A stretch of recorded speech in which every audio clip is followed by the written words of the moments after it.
Hey everyone, this is Kevin Goatee from Amazon's Comics Watching Comics. You're listening to This Freakin' Show.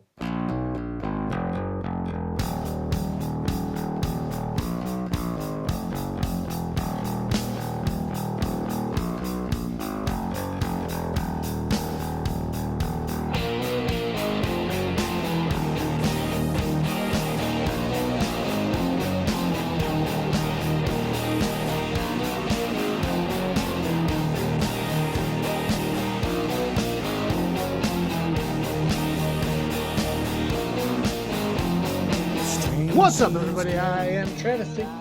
And I'm Cartoon Joe. And welcome to another episode of This Freakin' Show. It is the weekly podcast with a little bit of something and a whole lot of nothing. The same weekly podcast is brought to you by Audible.com. If you're just like me and you love hearing stories, but you don't like reading them, Audible is the best place for you to go. And because of us, if you go to audibletrial.com/freaknet, you get a 30-day free trial of Audible for free. A free trial of Audible for free just by going to audibletrial.com/freaknet. That's pretty good. Tell you what. This freaking show is also brought to you by wearedappertise.com. If you want a high-quality knit tie for the low price of just $15, head on over to wearedappertise.com and be sure to use the special discount code FREAKIN, that's F-R-E-A-K-I-N, on your order to get free shipping. That's right, fantastic high-quality knit tie for just $15 and free shipping. Head on over to wearedappertise.com. Pick yourself up a tie today. Nice, Joe. There you go. That is nice. Guys, just a reminder that we are 4 weeks away from the season finale of This Freakin' Show, which means we are getting so much closer to our Q&A that we are trying to set up to do for you. So make sure you go over to Facebook, This Freakin' Show, and check out the comment that's pinned at the top of our page where you could comment a question that you could ask Cartoon Joe or myself. And we're trying to open it up to an Ask Us Anything kind of a question platform, whatever you want to call it. What the fuck is that called? Yeah, platform. Fuck it. I'm going to call it a platform. Sure. That makes sense to me. Yeah, right. So just comment below. Ask us anything. It doesn't matter. Opinions, suggestions. You want some advice on how to live life in a certain way or, shit like that. We'll be more than welcome to answer for you. And if for some reason you have a question you think might be a little personal that you want to ask us but feel embarrassed of asking, just message us and we'll keep it anonymous for you, because the last thing we want to do is to make you uncomfortable if you ask us about relationship advice or anything such of that nature. For sure. Right. Yeah. Right. I love answering questions. It's one of my favorite things. Right. And it's so much fun, especially when they ask you, how you, your thoughts and feelings on something, like we did with the Cult Classic show we did a couple weeks ago. And just like the show we have tonight for our listeners. But before we get to anything about what we're talking about today, Joe, happy belated birthday. Oh, thank you. Right. 29 now, man. Indeed. Right. One more year to 30. That's when everything starts going fucking downhill. It's fucked up. That's what they've said. Said. Right. I never wanted to believe it until 2 days after I turned 30, my back went out. So. Oh, yeah. No shit. God damn. But it's weird to be the same age that all my grandmothers and aunts are. It's weird to catch up to them. Right. It seems like a slow, fucked up race you didn't even know you're running. Right. Right. But Joe, why don't you tell us about Gen Con, man? It was pretty good. Gen Con's a gaming convention. It's held in Indy every year for I don't know, at least the past few decades. It originated in, I believe, Lake Geneva, Wisconsin. Yep. And it was founded by Gary Gygax, who was the guy who also came up with D&D, and some of his friends. And pretty great. Last year was the 50th anniversary, or 50th, whatchamacallit, Gen Con convention, I guess. And this year was so last year was super packed and it was hard to move around. This year it felt like a nice relaxed convention. There weren't a billion people there. It was you could walk into a restaurant and get a seat within 5 minutes of being there. So it was a pretty good con. Really had a good time. It was me and GCR and Rob Bass from the Geekcast Live podcast, and as well as my friend Danger Johnson. Overall, pretty good time.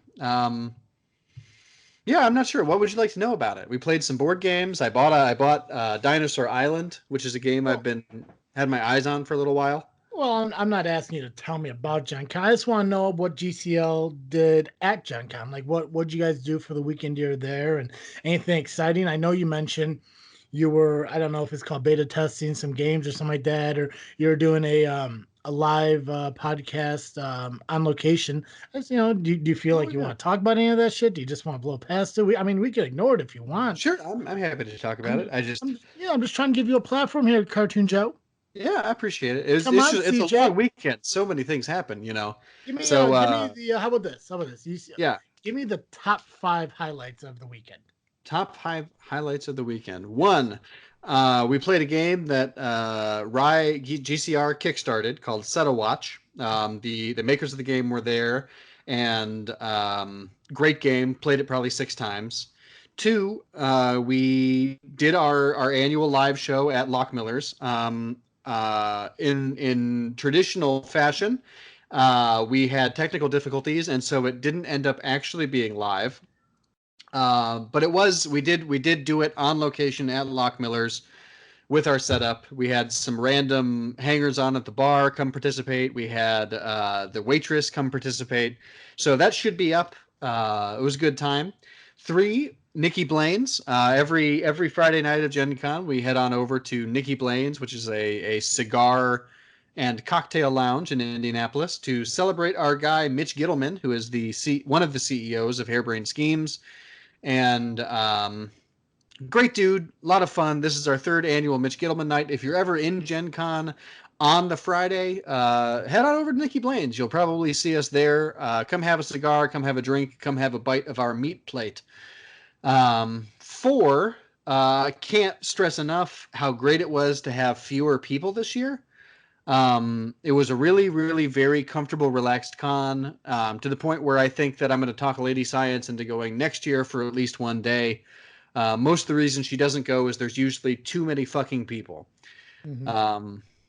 My words, not hers. 5, it's an all-around great convention, and it's something I look forward to every year, and I recommend going to it. If nothing else, go just for the Sunday, or just for, just pick one day and go to it. It's worth checking out, seeing all the new games that come out every year. And then also, of course, we like to visit our friends that we visit every year. So that's my top 5. Nice. Also it's good to check out, Joe, now that you mentioned it, mm-hmm. is the brand new Cartoon Joe t-shirt at tpublic.com. Damn straight. Right? Cartoon Joe's got a t-shirt. I'm so pumped about it. Right? I'm so happy for you, It looks like looks like all that hard work between podcasting for almost half a decade or so really finally paid off with a Cartoon Joe TeePublic t-shirt. Whew, Jesus, it's been that long. Right? Damn, man. Oof. Well, if you guys want to get your own Cartoon Joe t-shirt or any of the other logo t-shirts we have for this freaking show, such as the original logo, the new logo, the Secret Society logo, the Follow Your Star Award t-shirt, or anything of that nature, just go to tpublic.com / no, it's not. Holy shit. It's tpublic.com. Just search TFS. Then you can find it. It's awesome. Do it. Right? You need to do it. Is. You need to get some shirts. You got to get some shirts, some merch. Get some merch for this freaking show. But it's not even t-shirts. It's so much more than t-shirts. Coffee mugs, cell phone cases, laptop cases, pillows, tapestries. It's nuts. Laptop cases, cell phone cases. Holy shit, Joe. Baby onesies. Baby onesies. There's baby Get a onesies. Cartoon Joe t-shirt for your niece. Right. For her upcoming christening. Right. I like you say, I need to get one for my niece when either one of us can get it for our niece, Joe. That's true. Works? You see how that works, Joe? Yeah. You see how that works? I do. I'm doing the service though. So I'm going to be up there too, man. You're the Godfather. It's your obligation. The Godfather, right? Right. It's so weird to think that's what's going to happen. I'm going to have to put on nice pants now. It's fucked up. Right? God. It is. Joe. But Joe, so today I wanted to talk about because we spent the last first off we spent 2 weeks ago talking about movies, and last week we had Clint on the podcast to do a freaking flicks where we changed the plot of a movie and stuff like that. Which, by the way, I realized how much the reason I hated Twitter and because I believe it's dying is we only had one vote on our poll. Oh, jeez. Yeah, no, it's for you. Yes. Right? You won, Joe. You legitimately won. That means the next time we go and do freaking flicks, it's on you now, bro. Excellent. All right. So congrats. Just I'm what everyone wanted. But no, we'll definitely have Clint on again in the future. Maybe in like a month or so, maybe we'll do another freaking flicks. Ooh, shit. Speaking of a month from now, starting October, don't forget that we have this freaky show returning to talk about Halloween all month long, and including the return of the Freak Joe. Mm-hmm. I always look forward to him. Yeah, I believe, don't quote me on it. I'm trying to confirm it. I have at least 3 guests already lined up for the month of October. Hot damn. That's right? Exciting. We're going to have Mandy. She's going to come on the show. She is a host of the podcast, A Little Geek Lost. And I want to have her on the show because the podcast is about ghost stories and paranormal investigations and stuff like that. So I'm really excited for her to come on. I'm Fear from Fifth Cast is going to be coming on. We're going to talk about some horror movies and stuff of that nature. But the one I'm probably most excited for, and I'm not trying to say he's better than the other two because he's not, but the one I'm most excited for is Graham is coming back to talk about zombies. Excellent. Haven't talked to him in ages. Right. He hasn't been on since the early parts of season 1. So he's going to come back on. We're going to talk about some zombies and catch up with him. So we got 3 guests lined up out of the 4 episodes that we're going to have for this freaky show. So I'm super excited for all of that. But for today, I wanted to kind of keep rolling into the whole the remake of things and how things are altered and shit like that. And what better way to do that than talk about song covers? You know? Absolutely. And one of the biggest things is like, over the years, when I was younger, I hated when people covered songs. I was like, you gotta stick to the original because when you try to remake a song, you just fucking ruin it. And as I got older, I realized, well, that's just not the case with every song. There are good covers that happen to be out there. So, Joe, I sent you over 10 songs that were covered. I sent you over the original artist, plus the cover artist. You had an opportunity to listen to them, as do I. And we're going to pick and kind of decide on which one we feel was better, whether it been the cover or the original person. That sounds good. I'm excited. Right. So, and of course, everyone, you guys are going to have different opinions on how we feel or how we decide and everything. And you're more than welcome to leave your opinions and stuff in the comment below on our Facebook page when this show gets released. And let us know if you feel you agree or disagree with us.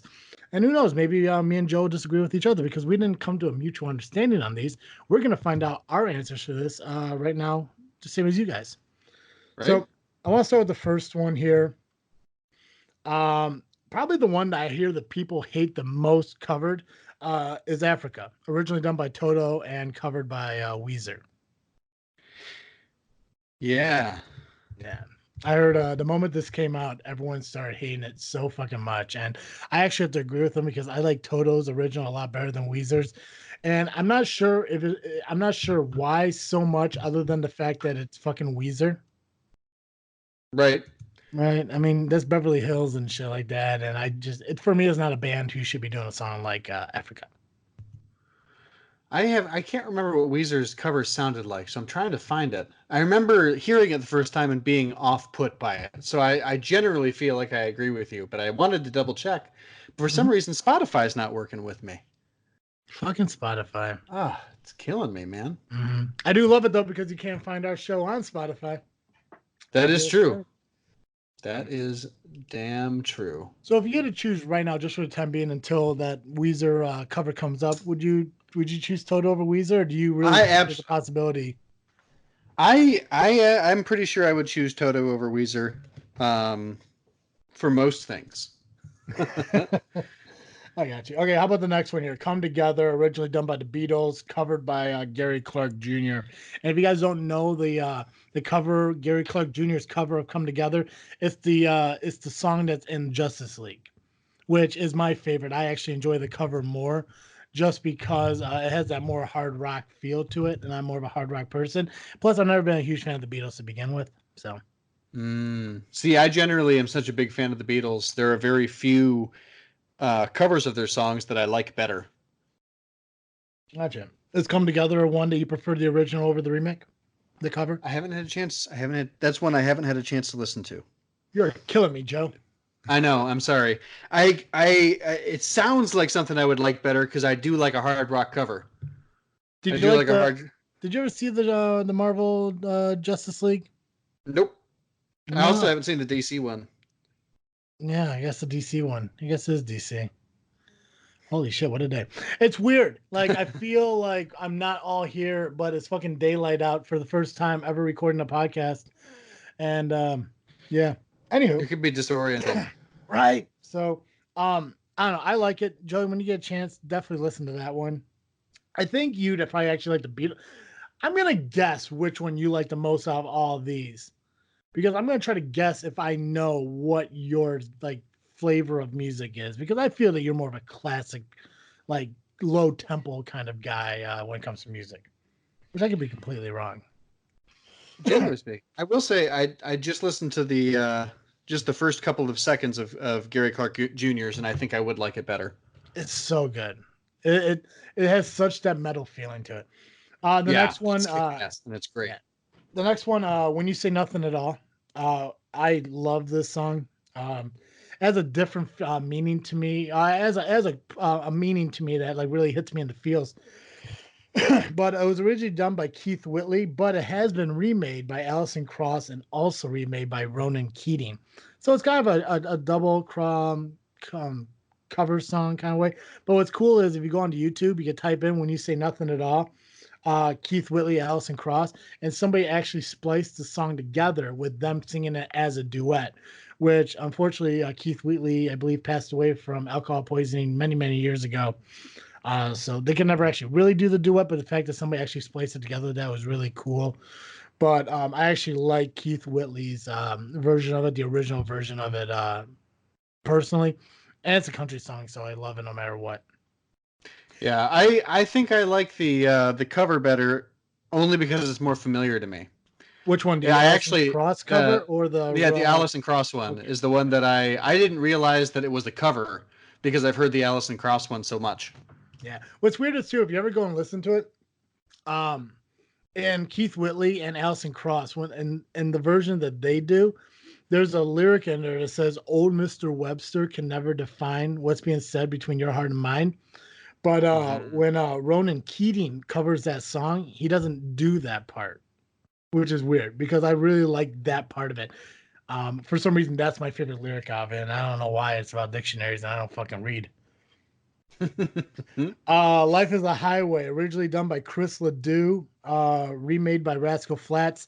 The remake of Rascal Flatts was in the movie Cars, if you guys are fans of Disney movies. This is one where I like the original because I'm a huge Chris Ledoux fan. So I'm going to pick the original one on this end. Plus, I hate Rascal Flatts. I could not find the Chris Ledoux version. Really? I tried, yeah. You got to find it. You had to fucking search on YouTube or whatever you got to do. Just fucking find the original. Because it's good. Like, it's very... They're both very similar. Like, it doesn't have like a... Because a lot of these songs... Okay, so you know how Alison Krauss and the Keith Whitley kind of have the same like sound? It's just obviously sung by two different people. Yeah. It's almost like that when it comes to Life is a Highway. But the original Chris Ledoux has more of a country rock sound to where Rascal Flatts more has like a pop country sound. Gotcha. But it's still very, very close in sounds. I'm just more of a fan of Chris Ledoux than I am Rascal Flatts. That's fair. I think this is another one where I didn't realize it was a cover. Mm-hmm. So, yeah, man. I do see how a more country rock one would sound better. Yeah, I'm changing your life here, bro. You really are. Opening my eyes to different kinds of music. Sounds of Silence, originally done by Simon and Garfunkel, covered by Disturbed. I like Disturbed better because I think it hits you more in the feels when Disturbed does it. And just from my perspective of it, I like it when it's just the one guy and Disturbed singing it, instead of a duet by Simon and Garfunkel because it gives you more that like alone and silence kind of feel to it. Yeah, this is a tough one for me because I love Simon and Garfunkel. They're like the music of my youth. But I agree with you. I think the Disturbed one, it's kind of like the one we're going to cover later when we get to Hurt. Yeah. It's just it has a quality to it that is missing from Simon and Garfunkel. You know, it's almost not believable, Yeah. like emotionally from Simon and Garfunkel because they're just like, you know, there's an optimism to that kind of music that is missing from Disturbed, and Right. I don't know, I love it. Yeah, and it's cool because it gives Disturb a different perspective because I mean like whenever I think of Disturb I think of very heavy metal music. It's kind of like when Slipknot did that song Snuff. Mm-hmm. Um but like listening to Disturb do this song, it almost gives me goosebumps and how like he's singing it and just his voice works for it. So, I mean, when it comes to Simon Garfunkel, it's like, oh my god, I'm in silence, but hey, someone's here with me. To where when Disturb does it, it's like I'm kind of alone. Yeah. So When I'm listening to Simon and Garfunkel, I always feel like I'm in an animated Lord of the Rings movie.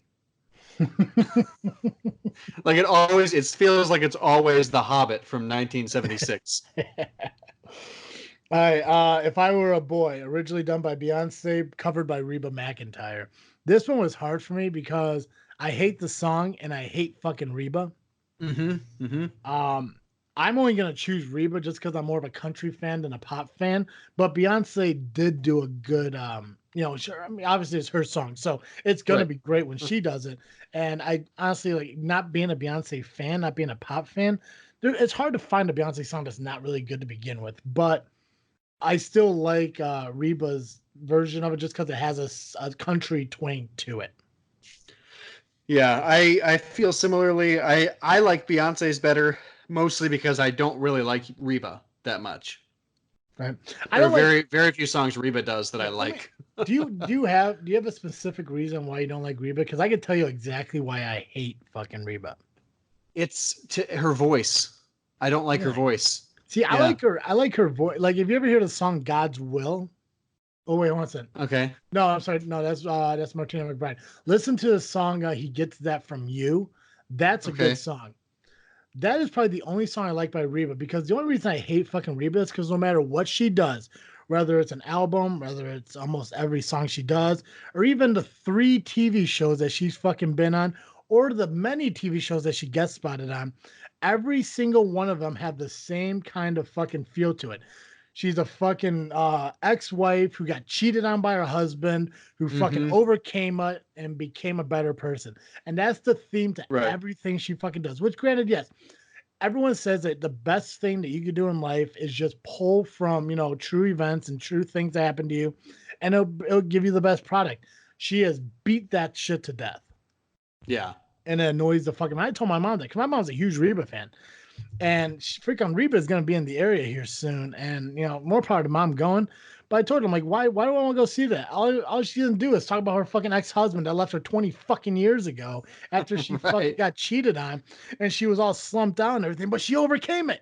I mean, who gives Right. a fuck? Like, come Yeah, on. you listen to one Reba song, you hear all of them. The only exception for me being that oh god, I can't remember the name of it all of a sudden, but the one about the willow, you know. She laid her next to him beneath the Mm, willow. Whiskey Lullaby. That's the name of it. yeah, that's not Reba. That's the one Reba song I That's not really that's not enjoy. Reba. That's It's not not Reba? that's not Reba. Ah, No. Christ. Well, never It's mind then. it's Brad Paisley. I can't remember the girl who does it with her, but that's not Reba. I thought it was Reba. I think that actually might be Brad Paisley and Alison Krauss. It might be. Yeah, I'm gonna that's look it not Reba. up. So you don't like a Reba song? Is that what we're getting Nope. at? Or God, Yeah, what's that? I guess so. What the fuck is that? One older song. I think she did a cover of it from It Dolly is, it Parton or is, some it shit. is Allison Krauss. Right, there you go. Cross. Sorry. All right, Woo! here's one, and I think you're gonna pick the Beatles on this one. With a little help from my friends, originally done by the Beatles, covered by Joe Cocker. If you guys don't know the Joe Cocker one, then you never listened to the Wonder Years. So, or watch the Wonder Years because that's the theme song for the entire series of Wonder Years, and that is the best out of both of them. just because I love how much he gets into it. Other than the Beatles, where it's like, can you hang on a it's like, fuck that. God, I hate They the are Beatles. very different. I do prefer the Beatles on this one just because of one of my favorite movie musicals is Across the Universe, where they work Beatles songs all the way through, and so some of my favorite memories from that movie are the when they're doing the with a little help from my friends part. Yeah, I just don't like how I don't know, I just don't like how it sounds. I don't like that. I like. I mean, I don't know. It's the Joe Cocker one. Maybe it's the fucking Wonder Years. That whole aspect of maybe that's it's that nostalgia that really. I don't fucking know. It's such a good song. Could Plus, I be. love Joe Cocker with "Love Lifts You Up" from Where We Belong. Great movie. Mm-hmm. And I think Joe Yeah, Cocker. I think I Joe do want to Cocker. clarify. Oh my god, fucking Joe. Sorry. Clarify, please clarify so I Thank can. you. I I was don't. really. I don't. I I don't mind the cover. You want me to clarify? I'm going to clarify. I like the cover, but I like the Beatles better. Now go ahead. It's too late. I was gonna make a joke, and it's too late now. It's too Sorry. late. No, it's fine. I'm still gonna make the joke. Joe Cocker is like the ogreish looking meatloaf, Yes. right? But I Yeah. agree. I agree with you saying like the Beatles version isn't the worst, but I guess when it comes to me, I just picked the Joe Cocker one. I think it has more of that gritty sound to it too. And I think that's what kind of like gets it for me. That's fair. Have you seen the picture that goes along with that single? The Joe Cocker one or Yeah. the Beatle one? Where he's got the long hair and his mouth is all open and Yeah, stuff. yeah, where he kind of He looks like looks yeah, Please exactly. let me make the joke first. Can I make the Just joke make the first? joke. He Yeah. kind of looks like Andre the Giant if Andre the Giant had cancer. Yes. I was gonna say he looks like that gif from Italian Spider-Man. His hair is so fucked up. It is. Okay, Proud Mary, originally done by CCR, Creedence Clearwater Revival, remade by Ike and Tina Turner. Um, I like them both. But I'm gonna have to give the edge to Tina Turner just because it was more fast beat and it was almost kind of like one of those like head like you can't help but bob your head to it. So as much as I love CCR's version, little edge I'm gonna give to Tina Turner. Completely agree with you. I think the way Tina Turner sings it is like when the guy who wrote Fight Club saw the movie, Mhm. he was upset that he wrote the book because the movie was so much better. That's how I feel like if CCR went to hear Tina Turner sing that, I'm surprised. I would be very surprised if it didn't be like that's how it was meant to be sung. Yeah. Well, I'm glad you brought that up because the next one we're gonna do was actually that exact situation. That's Hurt, originally done by Nine Inch Nails, covered by Johnny Cash. I love Johnny Cash just because it's fucking Johnny Cash, the Man in Black. But I think there's actually an interview that Nine Inch Nails did where they were asked how they felt about Johnny Cash's cover of it, and the lead singer of Nine Inch Nails even said like he sings like the song should have been sang. And I mean, I've listened to Nine Inch Nails version of it like maybe only like 2 or 3 times. It doesn't give me the same feeling that I get from when I listen to Johnny Cash's, especially from him doing it like in his later years. And I think he did the cover of it like only like within like a year or so before he passed away. And when you sit there and watch a movie like Walk the Line and see the history of the life that he lived, the song felt like it was almost written for him. And the fact that he was singing it is absolutely amazing. Completely agree. Yeah, I think he sang it after being in and out of rehab a number of times, and kind Yep. of his career was basically dead, and it was a nice little brief resurgence for him before he was dead. Yeah, Yeah. Yeah, so it was really cool. And it's weird to think that he's only been gone, I think, 16 years now, which doesn't seem like yeah, that you're right. long. Last one I have on here was probably the most difficult to choose from. It's Zombie, originally done by the Cranberries, covered by Bad Wolves. And what's cool about this one is that the cover that Bad Wolves did, the lead singer of Cranberries, who I can't remember her name off the top of my head right now, and I feel bad for that. She was actually supposed to be part of the cover, but she actually passed away, I believe, the morning of the recording date. Oh, geez, I didn't know Yeah. that. So either like I want to say that's correct. It's either the night before, the morning of, but she was supposed to be part of it, and like before she was able to leave for the studio or something like that. I'm gonna have to look that up real quick. I think that's what it is. I believe that she passed away. Happened to be that day. I love the Bad Wolves version of it, but I'm gonna enjoy the original more times than not. I think the Bad Wolves version is so good, Mhm. and I like the Cranberries version. It's fine.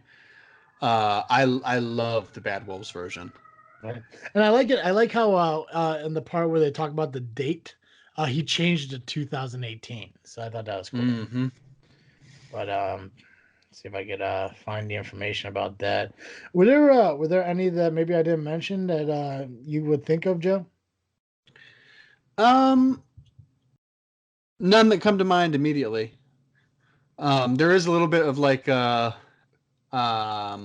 if I wanted to take it not seriously, Mhm. my favorite cover of Amazing Grace, which is my favorite song, is the Yeah. one that Sarah Silverman does at the end of one of her comedy specials.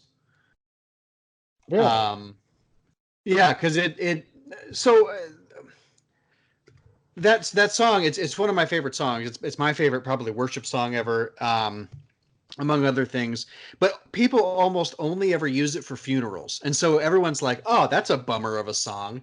But like if you actually pay attention to the theology and the lyrics and everything, it's actually a really beautiful, uplifting thing.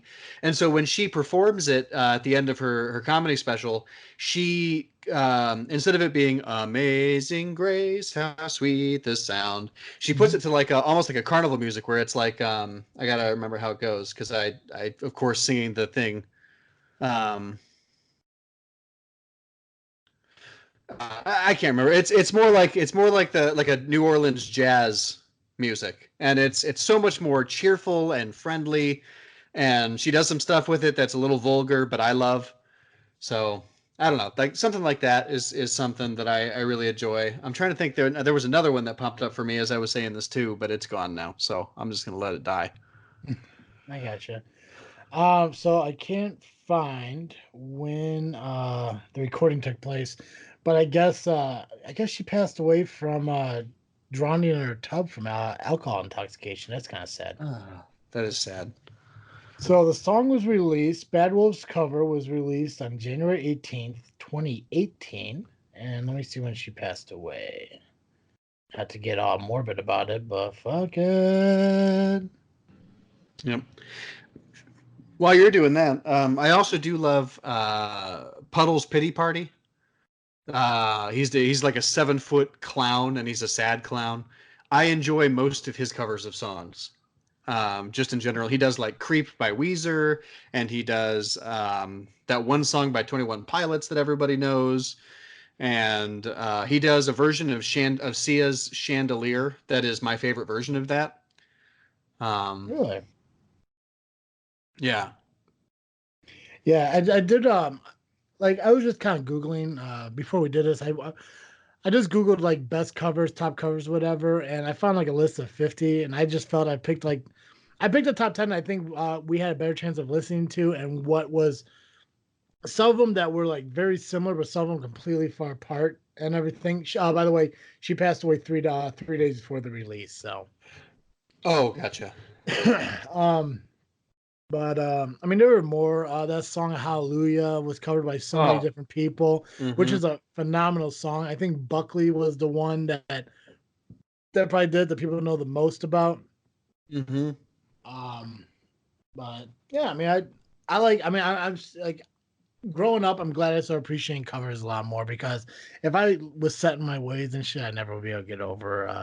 Enjoying the music that fucking out there now. And what's Yeah, really cool absolutely. is a lot of what country music is doing now is they're taking like bands and doing like covers of entire albums and shit like that. Like they did a bunch of different country artists and everything did a cover of a bunch of Motley Crue songs and released a CD of that, which is pretty cool. They did it for another group. I can't remember who the fuck it was, but that was just recent too. So it was pretty cool that they did that. That's awesome. Yeah. That's a really cool idea. Mhm. Hey Joe, what are you freaking thinking about? Um, You know, this happens at the end of every show. Do you think I'd be prepared? I know. I am freaking thinking about. Mostly, I've been freaking thinking about Gen Con. It was a great time. I'm really pumped to finally have Dinosaur Island, which is a game that I've literally. It's my biggest Kickstarter regret. It's a game I saw it on Kickstarter. I should have backed it, but I finally picked up a copy and we played it Sunday night, I think, and it was as good as I hoped it would be. It's Jurassic Park the board game, but in like they didn't use any of the rights to Jurassic Park kind of way. You know what I mean? Copyright safe. That's the word I'm looking for. So it's just delightful, and the colors are great, and the game mechanics are great. I really enjoy it from top to bottom. So what about you? What are you freaking thinking? This past weekend, I had the opportunity to go over to Southland Championship Wrestling's school down here by me and kind of help them do some ring maintenance and everything because, I did some wrestling. I did the wrestling school almost fucking a decade ago. So I had an idea of how the ring was set up and how it works. But what was really cool is on the same day, I had a conversation with an owner of a wrestling company out in Indiana who I started working a little bit more with and everything. And if you remember me mentioning either a week ago or a couple weeks ago that potentially I would have a commentary position at Southland Championship Wrestling. Mm-hmm. Well, I may also have another commentary position at ARW in Indiana. Fantastic! Congratulations. Yeah. So he talked to me a little bit about that. We got to work out the details, but for ARW, he wants me to be one of the commentators and potentially even an interviewer, just because he likes the way I talk and shit on the podcast. So it's pretty cool. A lot of new and exciting things happening. Fantastic! It's exciting to hear about. Yeah. Joe, you don't have a Fire Star Award recipient for this for today, do you? I briefly did, and then it flew right out of my head. Nope, I remember it again. Austin, whose last name has escaped me. Gotcha. From Moonrakers. Moonrakers was a game we briefly demoed live on Facebook. If you head over to the Geekcast Live Facebook page, you can watch us sort of setting up and learning some of the rules.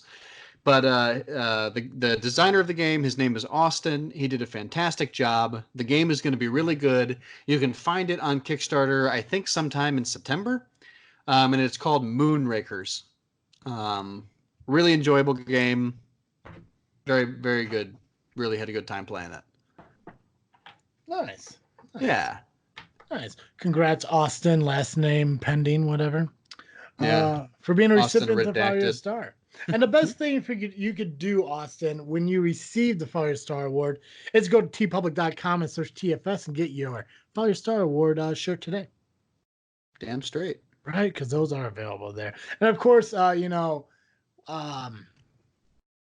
plethora of things. I mentioned so many others, but you go to tpublic.com, buy some merch, help out the podcast. Do it. Speaking of podcasts, Joe. Yeah. Every week our listeners could catch Cartoon Joe here on This Freakin' Show. But if the listeners need more Cartoon Joe than what we're able to provide here on a weekly basis at This Freakin' Show, where can they go? If you need more Cartoon Joe, you can head on over to the Geekcast Live podcast at gcl.ninja. You can also find us on Facebook, iTunes, Google Play, and Twitter by searching Geekcast Live. Nice.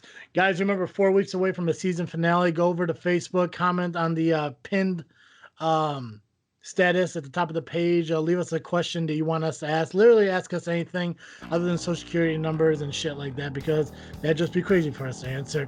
And while you're on Facebook, make sure you like and follow our page, and also do the same for Twitter and Instagram. Let your friends know that we are available on iTunes, Spotify, Google Play, Podbean, Stitcher, Player FM, just by searching This Freakin' Show. And if you do follow us on iTunes, give us a 5-star rating and a 5-star review. As always, I am Travis. And I'm Cartoon Joe. And thank you for listening to another episode of This Freakin' Show. I'm out.